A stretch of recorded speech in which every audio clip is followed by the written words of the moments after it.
5 years later to the creation of an independent African nation. It was the start of the Sierra Leone story. The colony of Sierra Leone was founded by several waves of people of African origin. The first set were slaves in the cities of England who had been freed by the judgment of Lord Chief Justice Mansfield in 1772. Granville Sharp and his friends, who afterwards were responsible for the abolition of the slave trade, 1807, the abolition of slavery, 1833, formed a society for the relief of poor blacks and collected all these former slaves now destitute in London.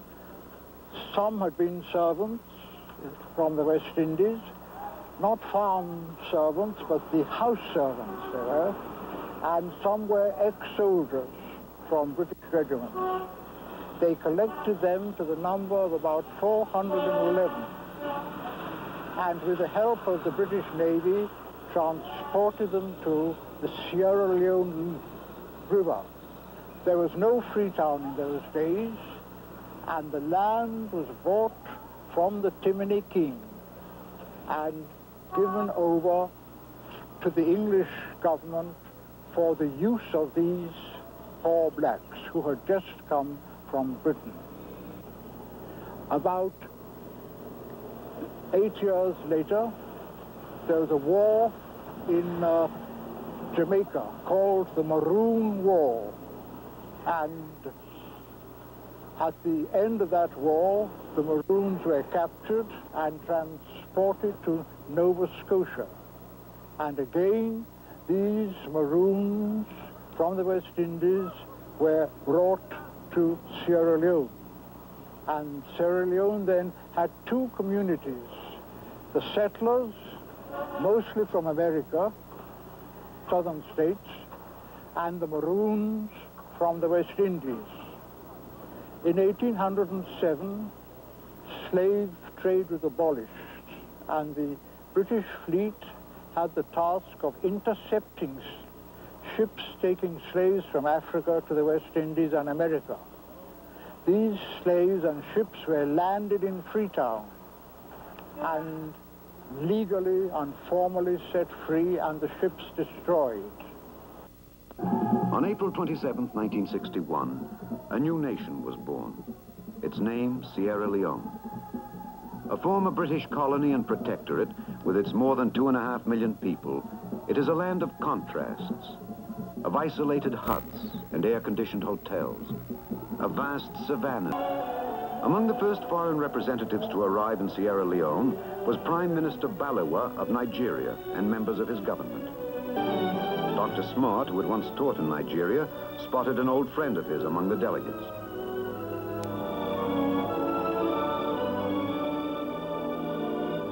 The changing of the colors took place on the night of April 26th.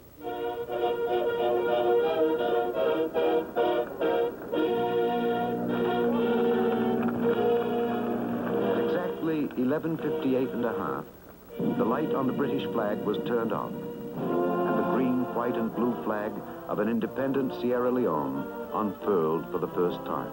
I am Honorable Paramount Chief Madam Ella Koblo Gulama of Sierra Leone, the first and only woman member of Parliament. Now that our country has achieved independence, I think that the women of my country will be very much interested in more medical facilities, more schools, so that our children will become educated. In years gone by, we have suffered from more infant mortality, and the rate at which the death roll was going up was very high. Next year, 1962, we hope to have a general election, and it will be the first time all women in Sierra Leone will be taking part in the voting representative. During World War II, the bazaars of India and the jungles of Burma heard Sierra Leone soldiers singing calypso style. The train to bow, she no agree for to go. The engine she done tire for lack of plenty fire. The train to bow, she no agree for to go. But go she does, bringing the bananas and the rice and the palm oil and the spices, the produce of the hinterland, into Freetown. And of course, trading is a two-way street, and it is to the coast that those from back country often come to buy pottery and tobacco and whatever small items of luxury an agricultural people with an average annual income of $47 can afford. And of course, its industries. Sierra Leone, for example, is the third largest diamond-producing country in the world. Its iron ore deposits yield more than 1.5 million tons of ore concentrates a year. It exports diamonds, iron ore, palm kernels and oil, coffee, cocoa, and cola nuts. Coming in, manufactured goods, machinery, fuel oils, cement. The marketplaces that hark back to ancient bazaars are side by side with modern shopping centers. Sierra Leone has its traffic policemen, its libraries, its movie theaters. Its department stores, stocked with goods from all over the world. Its 5 o'clock rush hours.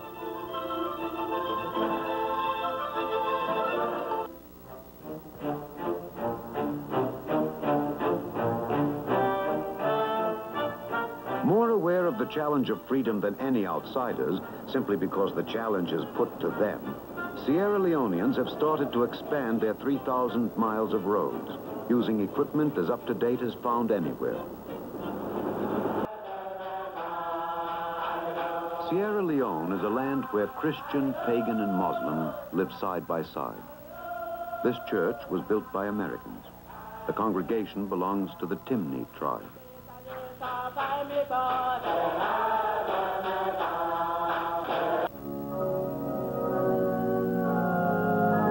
British and American Christian missionaries have worked in the colony and the protectorate since the beginning, just as Muslim missionaries have. Christianity came from the sea. Islam overland from North Africa. Today, the majority of the people are Muslim. Do tensions exist among them? Apparently not. In fact, the encouragement to build Christian mission schools has often come from the Muslims themselves. At a Muslim ceremony on Independence Day, this theme from the Quran was chosen as if to underline the need for cooperation. If ye are grateful, I will increase thee in power, knowledge, and blessing. But if ye are ungrateful, surely my wrath and punishment are severe and tormenting. At the university level, it has Fura Bay College, founded in 1827, the first institution of its kind in all sub-Saharan Africa. The college stands on the spot where once was located a stockade for slaves. As if saying that the advent of independence was not just a time for dedication, but also of joy, one of the highlights of the week-long independence celebration was a beauty contest. April 27, 1961. April 27, 1961. Granny and speaking all go gladdy. Young boys and girls all go rumba. Welcome to you forever. A country that remembers the bravery of the emancipated slaves who in 1787 built their homes along the shores of the Mountains of the Lion, Sierra Leone. This is Freetown, capital of Sierra Leone. My name is Soria Samura. For most of my life, it's been a good place to live, rich in natural resources, the envy of the West. Much of our wealth has come from things most people have little knowledge of. They should have been a blessing. Instead, they are a curse. They have torn Sierra Leone apart in a bloody civil war. For who controls them controls the country. They are diamonds. a lot of the people living in this country don't care about the politics. They don't even know about the diamond. 90% of the people in this country have never seen a diamond. Sierra Leone is a small West African state of about 4 million people. What started as a movement against injustice and corruption turned into a civil war. And since 1991, that war has become a struggle for my country's gold and diamonds between the rebels of the RUF and the government. Corporal Sanko spent 7 years in this prison. These pictures were taken 15 years after his release in 1993. By then, he had hijacked the well-intentioned movement I was part of at school and changed it into the Revolutionary United Front, the RUF. Compared to our innocent ideas as children, it was a monster. What did he do? If you come now, I'll slap you. Take care of the children. Take care of the old. We'll fight to the last man. The RUF tactics involved cutting off hands and indiscriminate killing. And often these crimes were done by children. Children who had been abducted, drugged, and trained to become the most vicious, mindless killers in Corporal Sanko's army. Using abducted children as soldiers was something the RUF and Fode Sanko not only admitted, but also was proud of. I know, you know, they want a small bubble. Yeah, if I said that, some I said, now me send, some I saw them say, I train them, because they thought they weren't paying, see them small one. And as if this wasn't bad enough, the people who came to protect the innocent from Sanko and his children's army began abusing children too. Just a year ago, things came to a head. Rebel forces were closing in on Freetown. Stories of atrocities spread fear into the people. The democratically elected government of President Kaba organized this last desperate rally. Its only defenders, the Nigerian-led peacekeeping force known as ECOMOG. So, where was the help from the West? Now democracy here was in danger. Nowhere to be seen. Yet the West had blood on its hands too. Rebels have paid for their weapons by selling diamonds to the West for millions of dollars. Peace.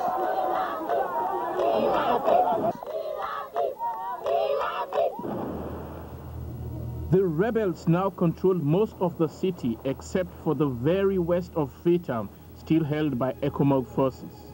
These people are lucky to be alive, even if they will now be handicapped for life.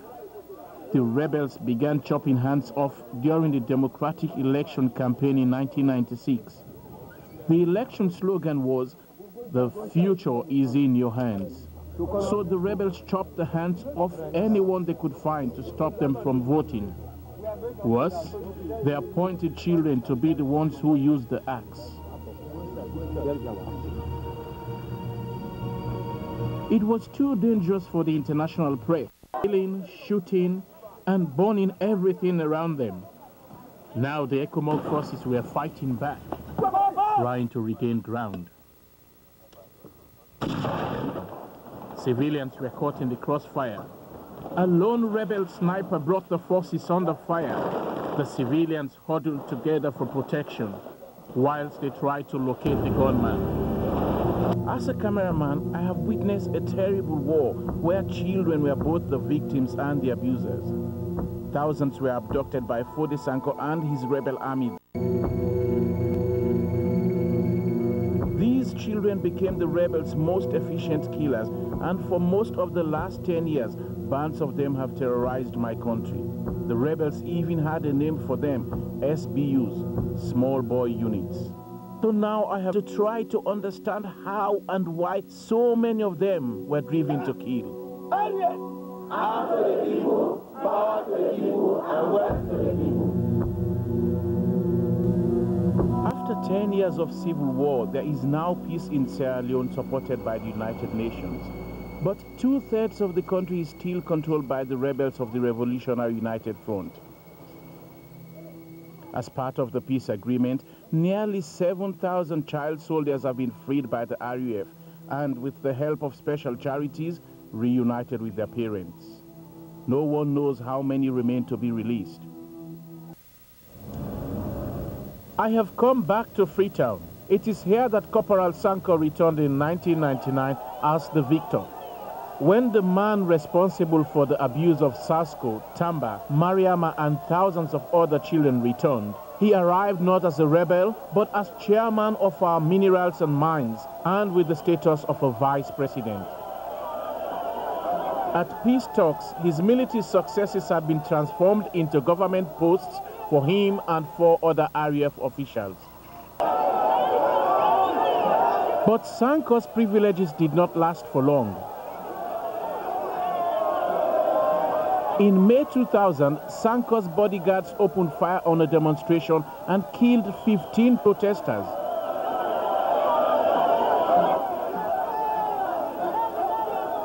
UN soldiers captured some of the bodyguards, but Sanko escaped. 2 weeks later, a Sierra Leonean soldier on a street in Freetown arrested him. Today, 4 days Sanko is back in prison. No one, apart from senior government officials, knows where he is. In the end, this was what the war was all about. At first, the RUF sold the diamonds they found here to fund their war. And some of those diamonds ended up in the top jewelry stores of America and Europe. Now, individual commanders coerce the miners to dig for their own personal wealth. Whatever dreams of real change the RUF had, they ended here in greed in the diamond fields of Kono. I hear you say this place now, promised land. For 8 years, you don't live here. You're not able to forget this promise. Who stayed there before? No, I've been done almost. It's not to be for war, not to suffer for it. But because of war. Because you get time, but the time that you plan a year, so you're not going to do no plan. What are the plans? The same way with the defense. You understand what I mean? Going off out here and civilians because of war. Oh, the dig so all at this place. Also, will tap tomorrow. When I will not get out, let me could they do this. This is what it's all about. It doesn't matter whether this place is all holes.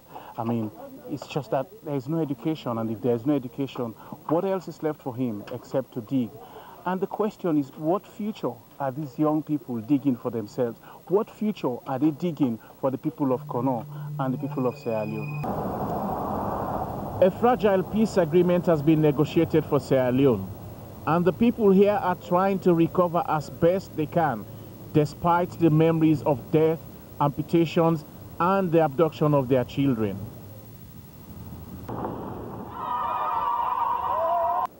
These are the children at the center who were brought here because of their past. These are children who have killed and raped, but often under the influence of cocaine and other drugs that they were forcibly given. They've been brought here to help them regain their lost childhood, and as a first step towards returning them to their families. They go for enter a room, they kill me mama, and they go for hold me in a falani. We go for another 8 years, they all around kill, around Kotan, around Duban. They would hold me, I don't put up on me. They give me auction. They get up from here back. There's a lot of sorry, nobody.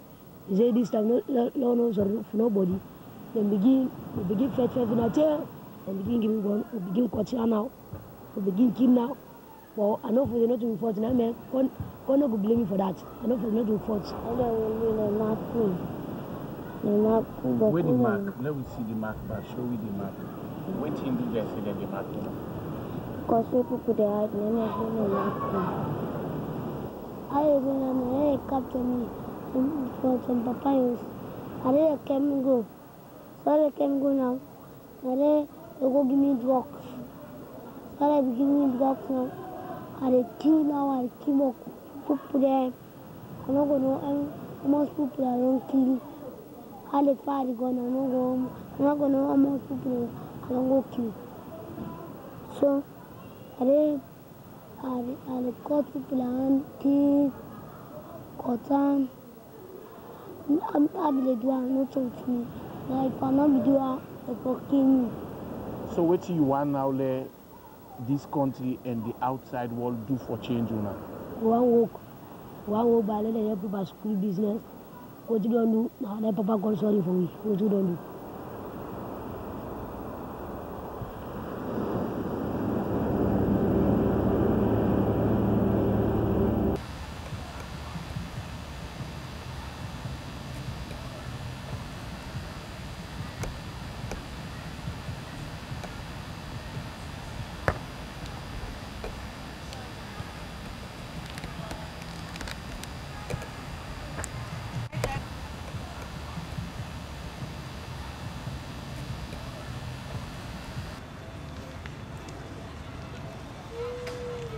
My name is Yehniiva Moigula, formerly Beatrice Moigula. I'm originally from Sierra Leone, West Africa. There was an 11 years of conflict in Sierra Leone, and peace finally came in 2001. I use this opportunity and experience to go back to Sierra Leone every now and again to educate the people and also to help out in my own little way under this agency, FADA, which is registered with the government of Sierra Leone and also the United States of America, to help out in my own ways.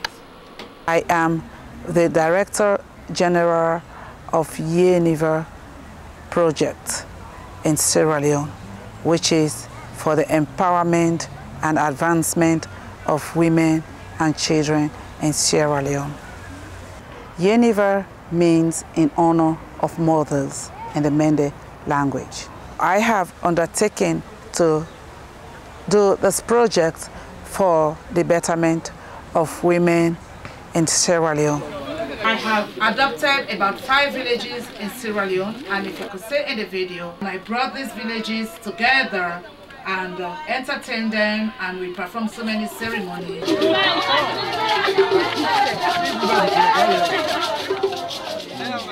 the past year, this is what I have been doing.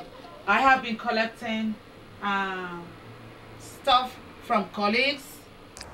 I returned to Sierra Leone after 15 years in 2003 to visit my father's grave, because I didn't have the chance to go when he passed away. He died in 1993. We're on our way heading to Bo, our birthplace, for our dad's 10th memorial ceremony. Right now we are still in Freetown, the eastern part, and this is the way to Bo. Hopefully we hope to have a good time. I can't forget so I'm drying out. I need my fish and cassava bread. As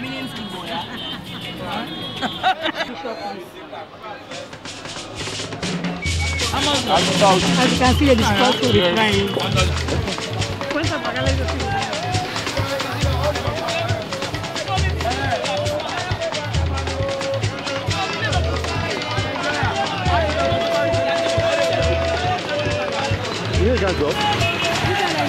The palm tree gives us palm oil that is very common in my country, that we use for cooking. And it's also used for soap making. It's used as body lotion when processed. And we also get fresh wine.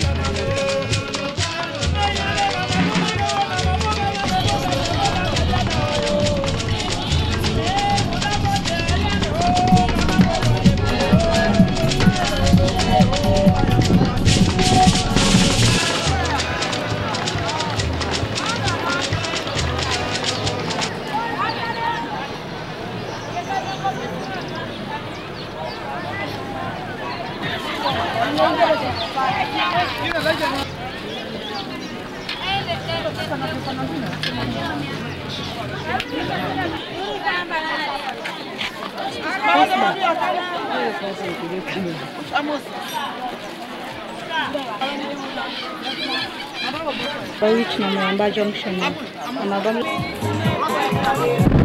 now the police are telling that Eva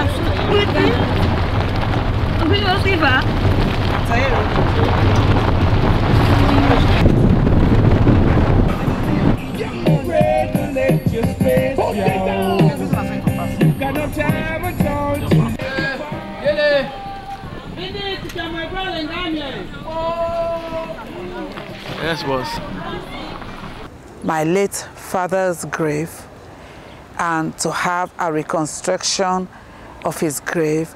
Auntie is on the way. We have to construct his father's grave. Relaxing under the shade until they are ready to go.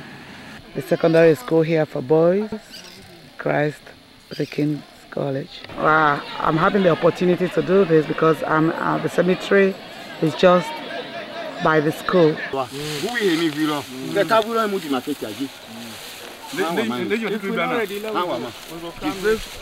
Exactly, yeah. Don't go look for cola. Go look for cola.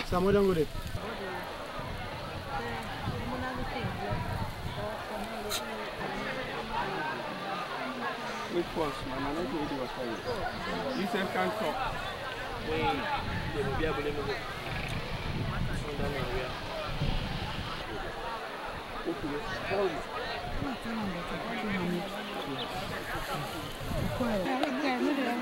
Yeah, don't cry. So now,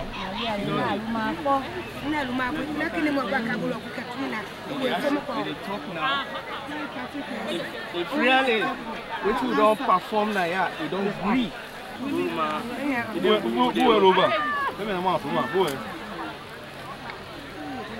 Yes.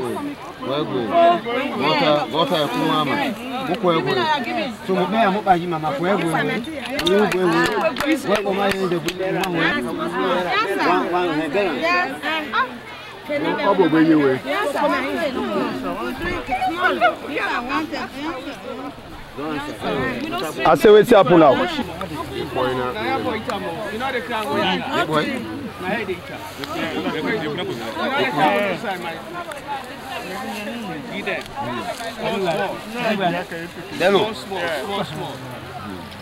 Small. Yeah.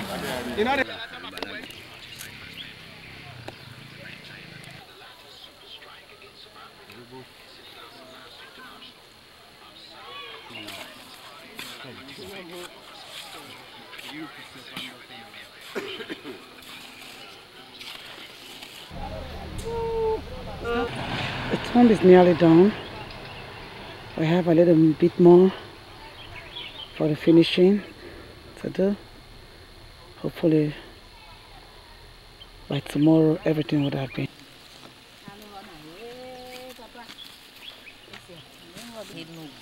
Papa, I'm a Japan, and then me along, go up here, the guy, boom, go.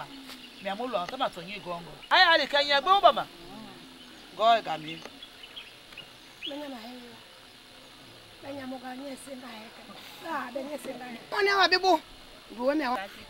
Where? Come here.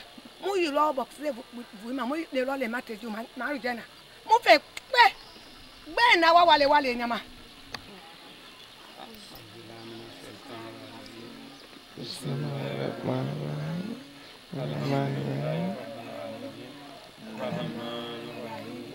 Wale Kiamade, yeah, can I would we yet understand? Is a nice word to Mr. Tim. Surah, tell I did not am to line. Bury me do while I'm one at holy. Amen. And a memorial ceremony in Bo.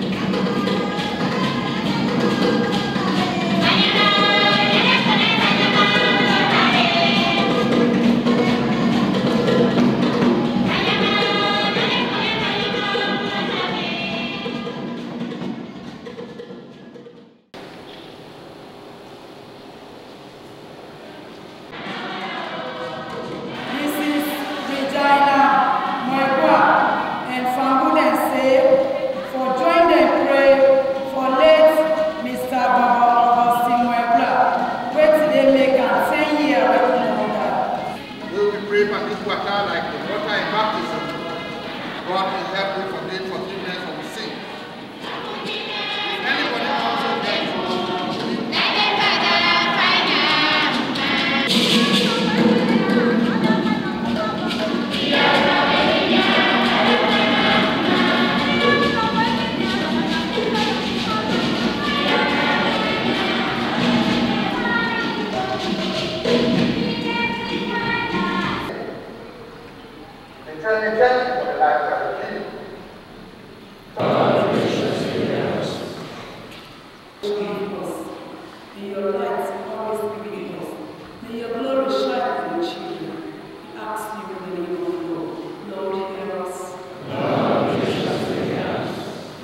Almighty Father, Papa God, we pray for all the teachers that were in Sierra, especially Bobo Augustine Moigula.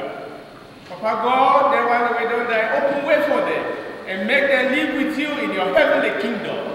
They want where they are alive, Papa God, continue for strengthening them. All the challenges they way they face, Papa God, give them the zeal, let them not tire, and continue for work with you, for be successful, so that they continue to do service to the nation. Lord, hear us. Our refuge and strength, listen to our prayers, you are the source of compassion.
A big market there. A big market there. Market there. This is not the Alpha Do market extend. But the most busy market. These young guys are repairing radios and tape recorders, which is really very much impressive. I wish they could have somebody that could just sponsor them to really develop their skills. Weaving, men are weaving, and the clothes hanging there is like a t-shirt, called the African t-shirt. While in Bo, I decided to visit our village, Japawang. This is our village, Japawang, the wonderful Japawang, Balunya Chiefdom. That's our compound, the family compound. Which was founded by my grandfather, the late Sergeant Moigula Kaira, when he came back from the First World War. In the village, we spoke of so many issues. The elders and relatives reported to me about the war and the hardship that they were facing.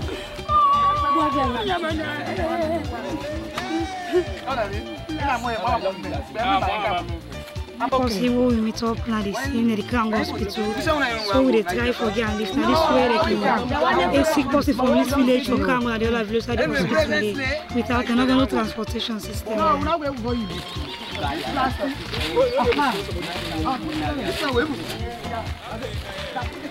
All with this matter, it's not the matter. All man the whole. Oh, my other plastic. Plastic. Let me know. Now come on. Who got that one? Plastic. Plastic. Let me put one. At this junction, no more. Yeah, beside this junction.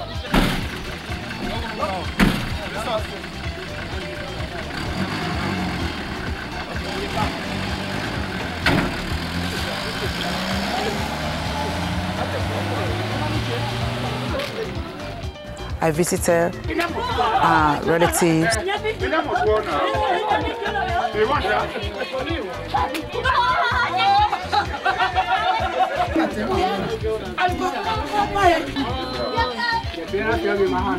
And met with the elders.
What's okay?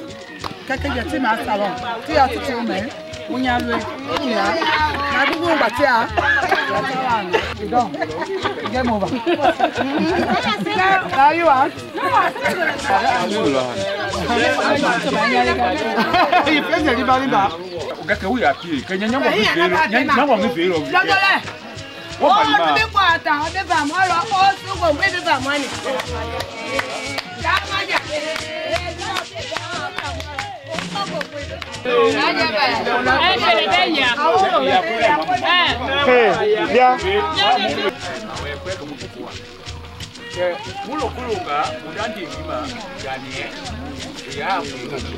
Do something about it. Everyone at least know how to read and write. If they're happy, as you could see.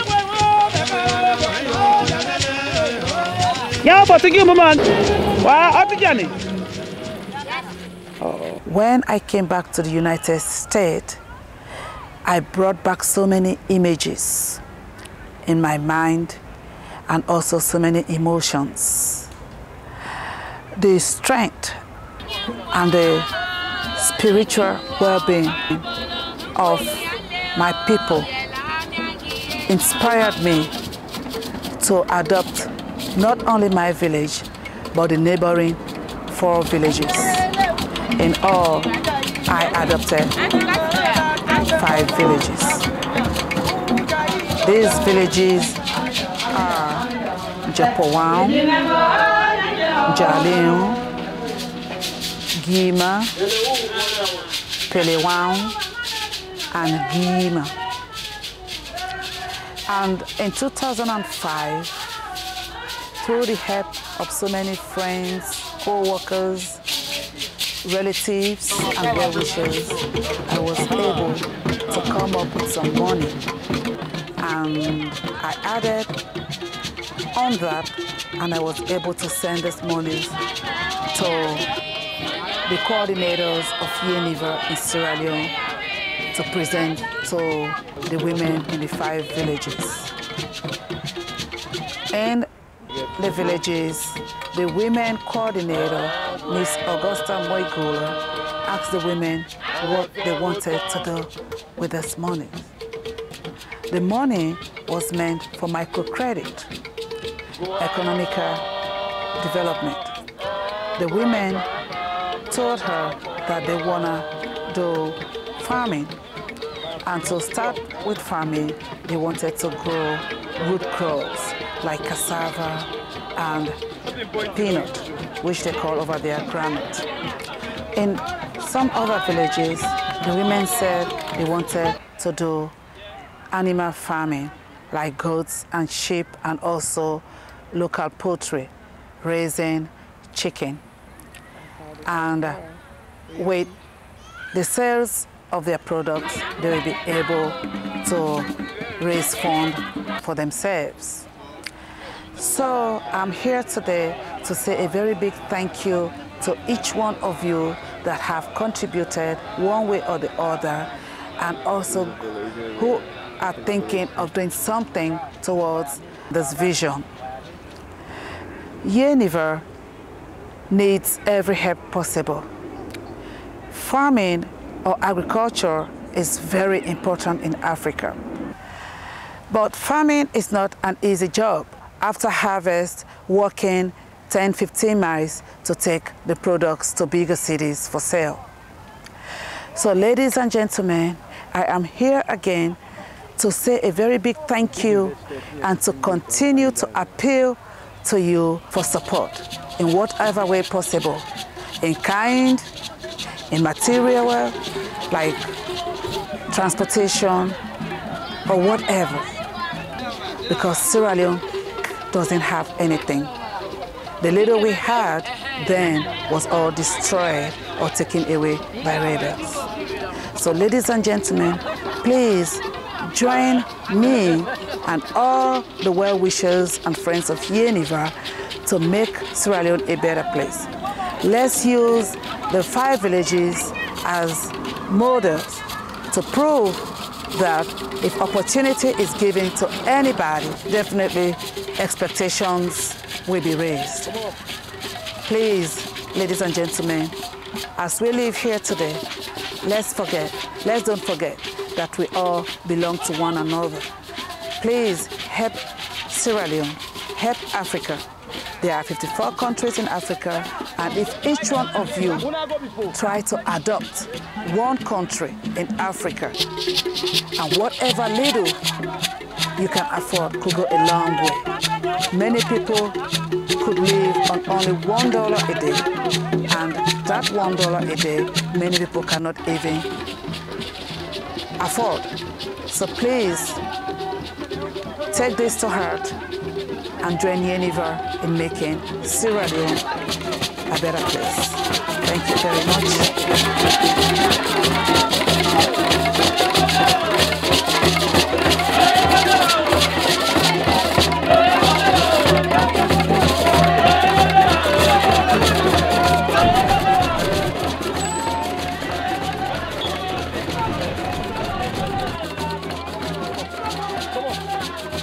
A wonderful historical landmark and symbol. It's gone through so many mishaps. Carries a great population.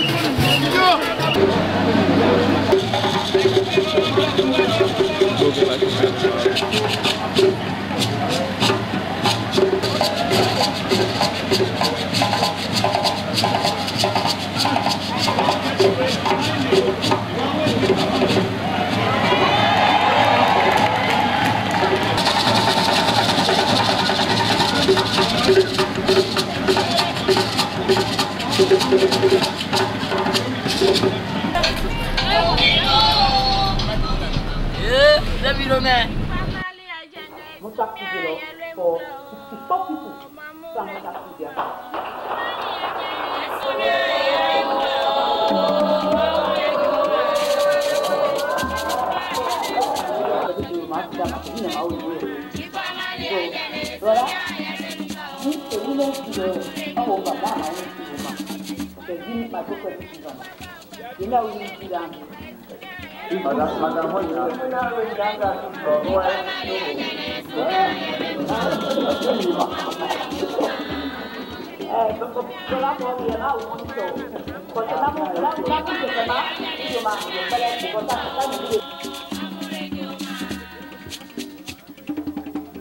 So, if only Africa as a whole could feed herself, I believe all other things would be secondary. But if you are hungry, there's nothing you can do. And misery becomes part of you. Misery and every other thing becomes part of you. So ladies and gentlemen, I'm here to continue to appeal to you to please join Yehniva in making Sierra Leone a better place. Let's use the 5 villages as a model that if the opportunity is given, definitely what is expected could be done. So I want to take this opportunity to say a very big thank you to all relatives, friends, co-workers, and well-wishers who have contributed in whatever way possible to Yehniva. Thank you very much.